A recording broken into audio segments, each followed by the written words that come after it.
Hello students, welcome in Learning Space. Myself Ravikant Dapke, working as science and mathematics teacher for SSC students from last 21 years. In this session we will prepare Maharashtra State Board Science and Technology Part 2nd, Chapter 5th towards Green Energy. So let us start. In this session we will deal with electricity generation using solar energy. But before we shall deal with this point, we will cover the aspects seen in last period. In previous video lectures we have seen electric power stations which were based on thermal energy.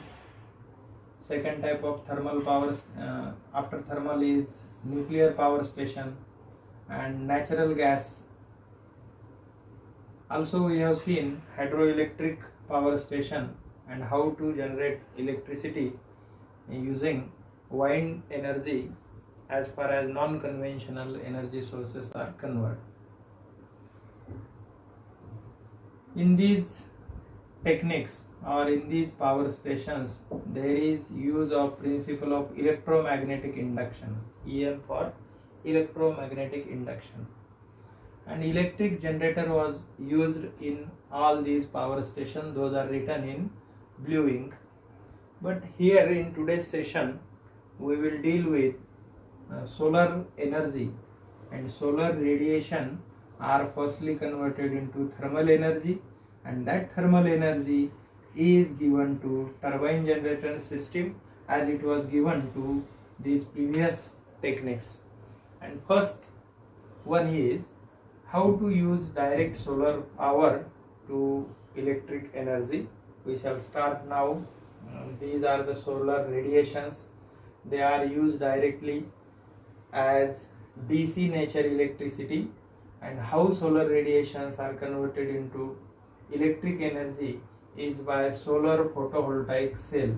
It means that it is a basic unit to convert direct solar energy into electric energy without using electric generator and principle of electromagnetic radiation. It is the main difference between electric power stations based on these 5 things, and that we are dealing with this one, that is solar energy. And this solar photovoltaic cell converts DC nature, and hence it is known as photovoltaic effect. Photovoltaic effect and solar photovoltaic cell are different concepts. Now we shall deal with this chart so that you will get clear that how potential difference is independent of area. Let the solar cell dimension, this row is of, this column is of solar cell dimension, and this column, second column shows a milliampere generated current, and potential difference is shown in last row. It is measured in volt. If there is a dimension of 1 centimeter square solar cell, 30 milliampere energy is generated and 0.5 volt is potential difference. In second row we deal, if 1 into 100 is done, it will get 100. 30 into 100 is 300, but note here that we are not multiplying this 0.5 in first row into 100. Why? Because it is independent of area of the solar cell. It must be remembered by you from the point of view of exam answering.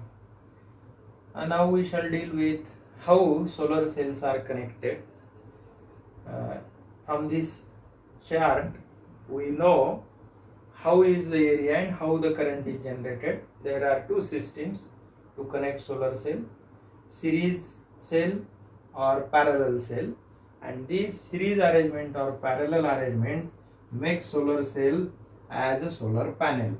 It means that we can say whether solar cells or solar panels convert solar radiation into electric energy which is of DC nature. Now we will see electronic device, the function and the appliance where that electricity is used. Inverter. What does it do? DC to AC converter. What is the function of inverter? Direct current is converted to alternating current, and home appliances or most of industry appliances are AC run. Second electronic device is transformer, and what is the function of transformer?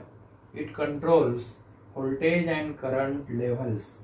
Means main function of transformer is controlling of voltage and current levels, and after correct level electricity distribution network when receives this correct level, then electricity is distributed through the network. And last point in this chapter is to concentrate the solar radiations or solar rays on a flat surface, and then that concentrated sunlight is absorbed by some plate like systems or panels, and through above this panel water is passed where steam of water is done, and this steam is given to generator, and generator in turns produces electricity. I think you have understood the chapter very well. I have explained all the chapter in video lecture series. In some coming lecture series we will deal with the next chapter. If you like this, share it and subscribe it with your teachers, parents, friends and those who need it. Students, you must have noticed through this lecture series that solar system or solar energy can be directly used as a DC nature, and if we want we can convert it into AC by inverter. And another method of electricity generation using solar energy is this one, where thermal energy is converted into heat energy, and that heat energy is given to steam. In turn steam rotates and energy is created by turbine and generator system. Also we can say that it is also eco-friendly source because no fuel, no pollution as it was in thermal power station based on wind energy. Okay, we will meet soon.